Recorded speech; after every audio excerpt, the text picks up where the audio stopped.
Tonight, new details about the wounds from Kaylee's father, saying they were more than a simple stabbing. Was she the target?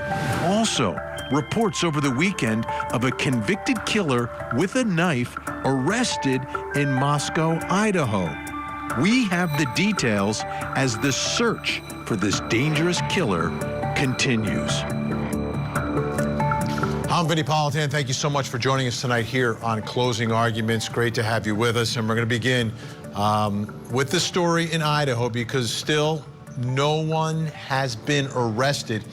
And when you think about this case, you have to think about the impact that this horrific murders have had on so many different levels. It is a case, obviously, that everyone is talking about coast to coast.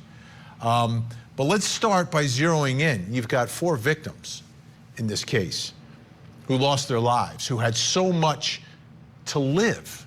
I mean, this is the point of your life where you are becoming that adult, getting ready for that next phase. And to have that taken away, to have that stolen, is unforgivable. And in the way in which it happened, you're in your home and you are sleeping, and someone creeps in and takes your life. We still don't know who, we still don't know why, but 4 lives are gone. And you think about the impact, obviously, on the victims who don't get to live the rest of their lives, and then you go and you take a look at their families. Guys like Steve Goncalves, who is Kaylee's father, also a victim. And you see it and you hear it in everything that he does. Right now, he's at the point, right? You can't make sense of this, but you know you've lost your daughter, and now, okay, what do? Do you just, go quietly and sit in the corner? That's not what dads do. He wants justice. And I've said this countless times through the years, but when a parent loses a child, or you lose any loved one, and you've got that gaping void in your life that will never get filled, you never get closure, the only thing they can get is justice. And when that is being denied, it becomes almost unbearable. And that's what he is going through right now, and he's speaking out and he's lashing out. And he is going to keep the pressure on the public to come forward with information that they may have, put pressure on the killer, and keep pressure on investigators. That he's not going to forget, that he's not going to rest, that he's not going to sleep until there's an arrest and a prosecution. That's where he is and many other family members are. Also a victim. Additional victims in all of this, the entire community, especially the University of Idaho. The community's been rocked and shocked and shaken like they've never been before. This was a school, I mean, I didn't know much about the University of Idaho. I didn't apply there, I've never visited there. But from speaking with people and hearing them talk about what life was like before this quadruple mass murder and after, incredibly different. And you think about what life is like for all those students now.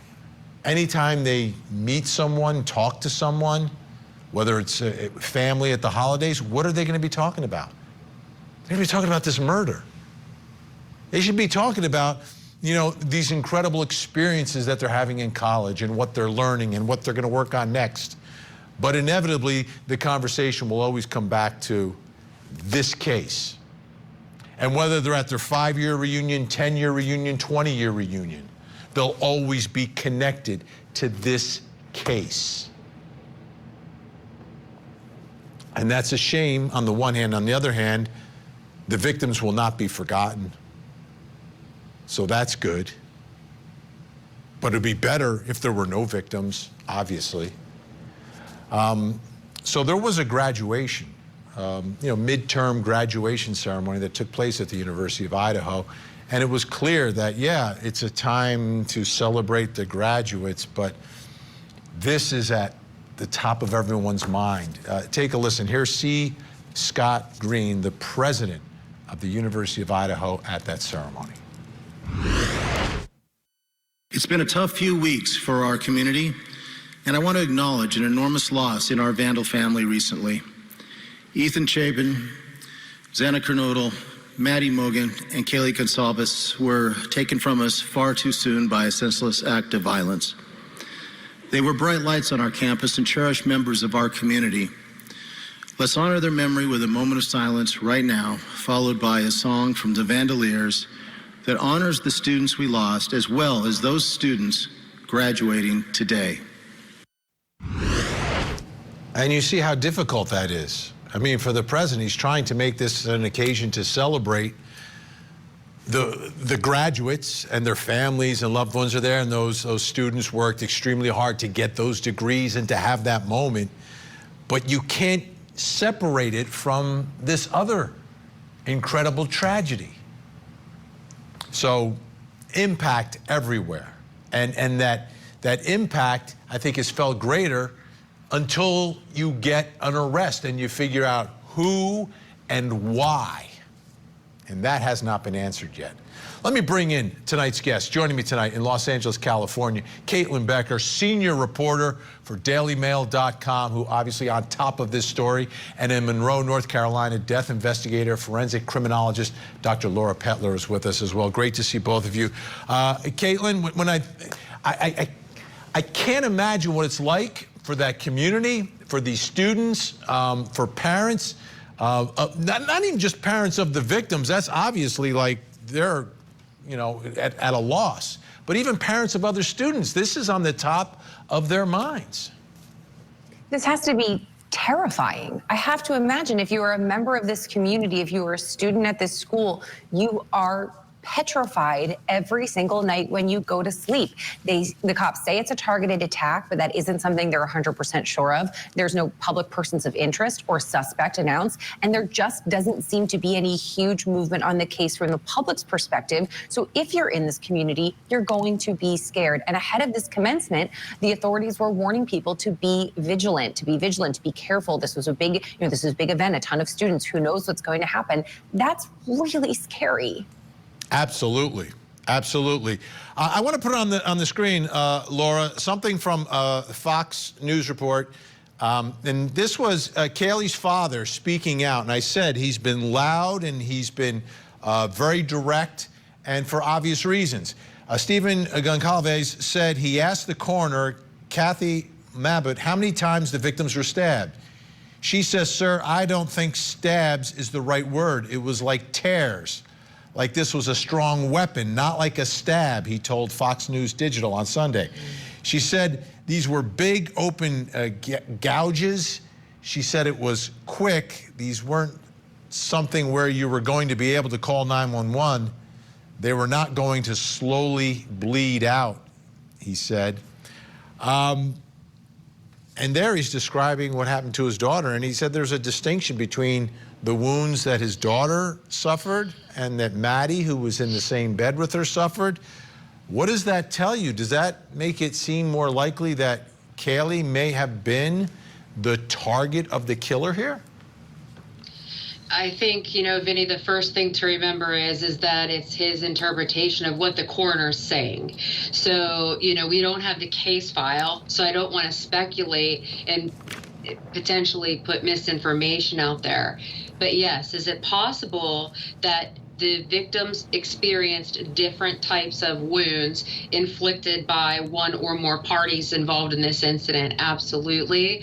But yes, it also is important to remember that during the wound pattern analysis phase of any kind of investigation like this, they are identified and analyzed individually, but then we cross-compare them too. So that's where they're getting this piece of, well, Kaylee was victimized differently than maybe some of the other victims were. So yes, it can be indicative of that, but it can also be indicative of other characteristics and psychology of the offender. So to speculate, could be misleading. So I want to keep it in frame, if that makes sense.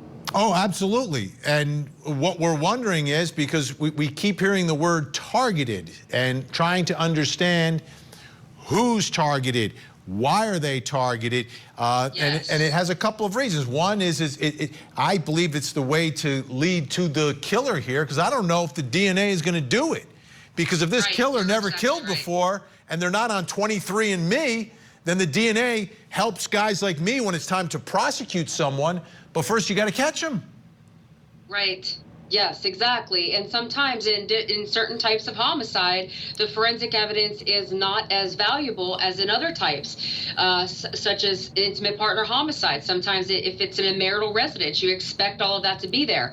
In this particular case, because it was a house that housed 6 different people, at least at this point, that we know about, there are definitely lots of people coming in and out. When you think of all the friends that college kids have, it's very normal for them to have all of these kids come in and out, for everybody to be socializing. So the police have a very daunting task to try to separate any kind of DNA evidence to be determined whether a piece of evidence that's DNA is actually forensically significant, or if it's just part of the actual scene itself. You know, what is the determining factor?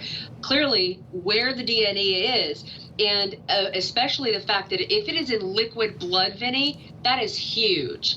You know, if an offender cuts him or herself as the hand slides down the blade, and then the offender's liquid blood gets mixed with the victim's liquid blood, there is only one explanation for that, typically, and that is that they are bleeding at the same time during the same event. Absolutely. And if you talk about any other DNA, I know what the defense attorney is going to say. Well, you know, they were there at that house many times because there were parties That's 5 right. nights a week at that house. Caitlin, let's talk about Kaylee's father again, because he's been very, very outspoken.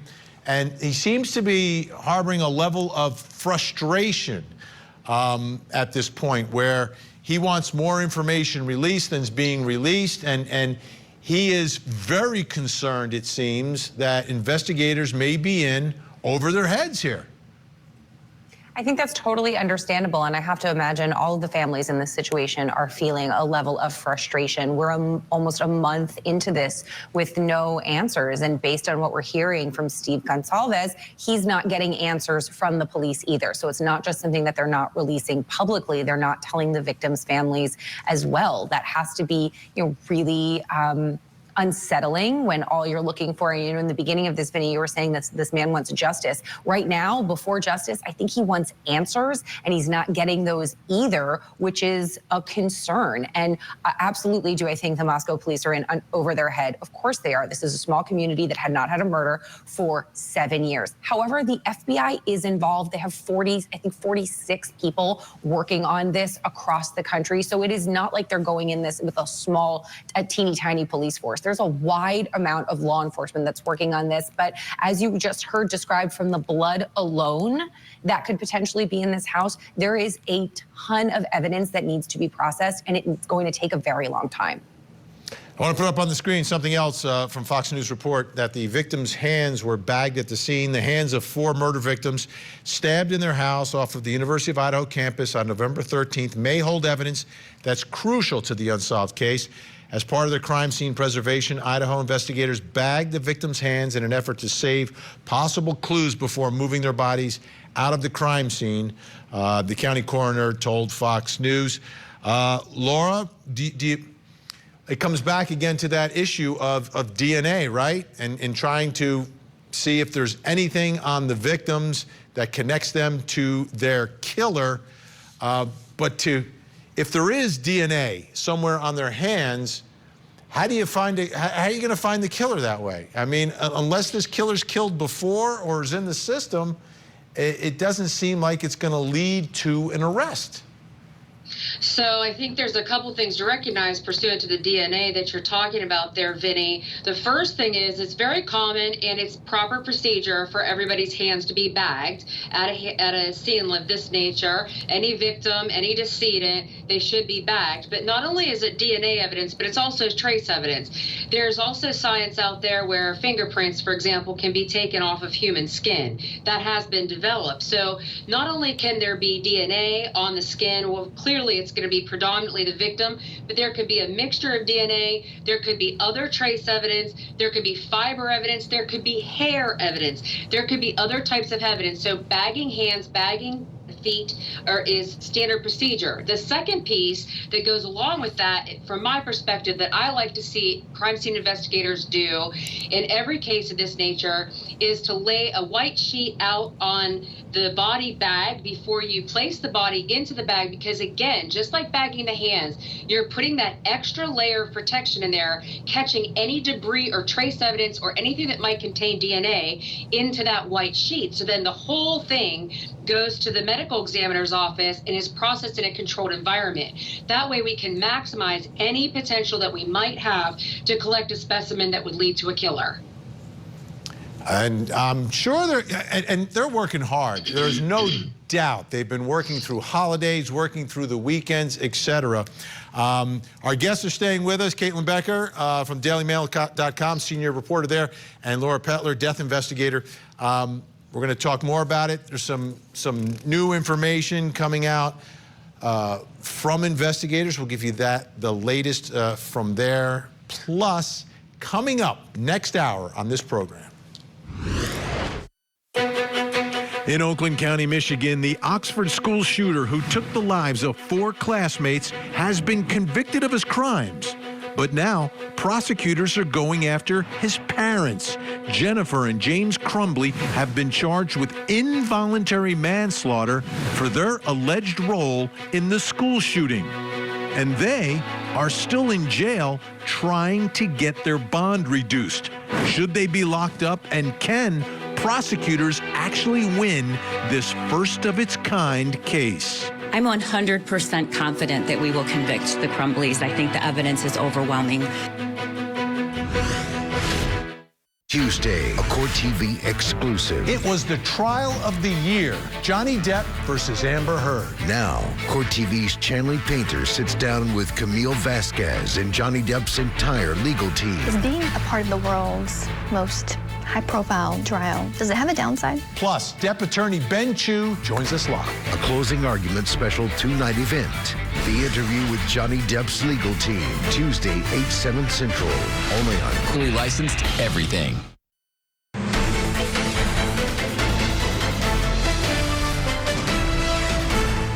I would just like to add that we should always be vigilant. Certainly we should be vigilant now, but we should make that a way of life for us. We should always be walking with our head up, sticking to lighted paths, and walking in groups if we can. And in addition, letting people know when you've arrived home if you have not made prior arrangements.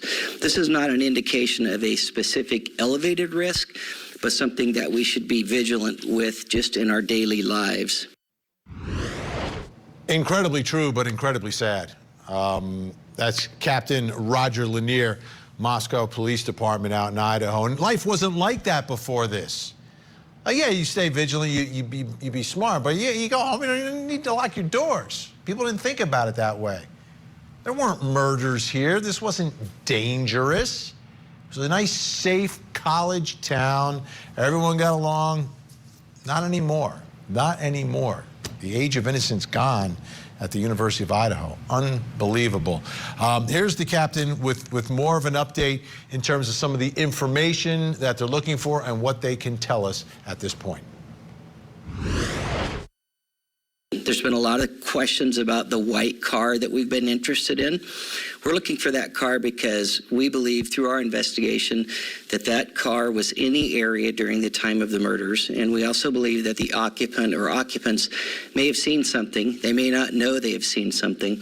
So we specifically want to talk to them, and we want to know who they are and what they might know or might be able to contribute to the investigation. Our analysts have spent hours sorting through and trying to come up with the most relevant tips first for the investigators to follow up on.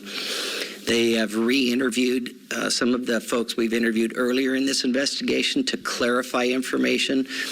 Sometimes when new information comes forward, the people that we've spoken to beforehand may have new insight on that. So it does often seem like we're backtracking, but we're really just trying to get the most important details and the best timeline that we can come up with. We have literally an army of analysts who have been sorting through videos that have been submitted through the FBI.gov Moscow upload site. Those videos are from all over town, gas stations, and specifically the area around King Road. We've been trying to use those videos to garner new information. As you can imagine, there's hours and hours and hours of video, so it does take a lot of time.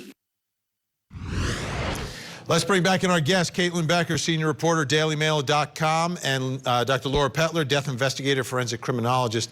Caitlin, this police department has been they've spoken out, they've continued to keep the lines of communication open, but there's obvious limitations as to what they're saying.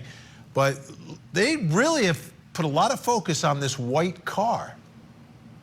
They're trying to get any and all information they can about who may have been driving this particular 2011 to 2013 white Hyundai. Border Patrol agents have been alerted to keep an eye out for this vehicle. There is no license plate, so we're kind of just looking for anything that looks like that particular car. These are the photos they released. It is not the exact car. They're stock photos, but they're very interested in talking to someone about this specific thing. On that note, though, once they started looking for the driver of this white car, so many of the tips, this huge influx of tips have been coming in, are specifically about that. And there's a concern that it might clog up some really crucial information that could be lost in some of the other tips that aren't going to get looked at for some time. I mean, it's good that the community is responding. I think. Absolutely. I mean, it seems like they are hoping that one of these tips leads to something, and sometimes someone may know something that they don't think is significant and ends up being very significant. But I'm intrigued by this car. If it's around the scene at the time, maybe they saw something, or maybe they are perhaps involved. Who knows? Who knows? Laura, your thoughts about the re-interviewing of people. I find that fascinating as well, going back and speaking to people. We just saw in the Delphi murders, they went back to re-interview someone from 5 years ago. Turns out to be the alleged killer, so can't hurt. No, it definitely can't hurt, Vinny, and the victimology is many times the smoking gun, from the standpoint of it identifies to investigators where there might be conflict between the victims and a particular person or group of people if it's more than one offender. So when we start out in an investigation like this, we start out with the basic questions, which we call tier 1. And then as you get deeper into the data, you can then extract like a tier 2 and tier 3. So as you understand the material more, then it develops more follow-up questions for certain people. And it's important to recognize that what the captain said is true. Not only is it true that we never know what's going on inside an investigation from like the DA's office standpoint or the police agency standpoint, but people that are seeing these behaviors in the offenders at this time and since the 4 weeks since the murders, they might not be understanding what they're seeing or what they've seen directly after the murders in the time period following the murders, and therefore going back and interviewing those witnesses again could bring to their awareness, yes, you know what, that break in routine that I just saw in my loved one or my friend, that is so unusual that they would do that. They've never done that before, and bring that to police attention. A lot of times witnesses just don't understand that what they're seeing and what they're hearing, what they feel, all those things are relevant to the investigation. They don't know. I want you to take a listen. This is Mary Ellen O'Toole, a former senior FBI profiler. Here's what she had to say about this case. We want to look for somebody that has blended back into society, but someone who has a hatred, not necessarily for that specific person, but maybe for a group of people that that victim represented. All right, Caitlin Becker, if you're looking along these lines for someone that the victim or victims may have represented, they're college students. What else is going on in their lives? What groups are they members of here? We're looking at sororities and fraternities. I think we're also looking at, it's really hard to deny that these are four very beautiful young people who were popular. They had a lot of friends. They were very social. It seems like that former profile is almost sort of indicating there's an incel theory that has been floating around that some people kind of think is something they're leaning towards, something it's not. That's an involuntary celibate person who would be going after the type of unattainable people that they can't get. But it's interesting that there's enough speculation about what a profile of this killer would be, but that the authorities specifically have chosen not to release that profile. And I would be curious, actually, from both of your perspectives, maybe if you could weigh in on why that would be, because from my perspective as a reporter, I feel like that would be helpful for us. Go ahead, Laura. So, Caitlin and Vinny, what I'm going to say about that is when you're developing an offender profile, there's several things that have to be taken into consideration. Of course, first, the victimology is first and foremost. But then we always want to look at four things whenever you're studying a type of homicide. And those four things are the scene or the crime dynamics, the scene characteristics, the victimology, and then all three of those things culminate into being able to discern certain aspects that are consistent with a victim or an offender profile. So not only do you profile the offender, but it's what common denominator of the victims, from the standpoint that there are four of them here. So like, what is that common denominator between them that drew a particular person or persons to these group of kids? Just like you said, Caitlin, they are connected to sororities and fraternities, and for those reasons, very specifically, sometimes people are rejected, sometimes people are not included. It can definitely be a societal and cultural aspect of people that are related to each other and people that are jealous. I mean, this type of a homicide has a lot of those types of characteristics, and murder is typically simple. It's typically conflict resolution for the offender in some way. Dr. Laura Petler, Caitlin Becker, thank you both so much. Appreciate your time, your insight tonight. We'll talk again as we continue to cover this story.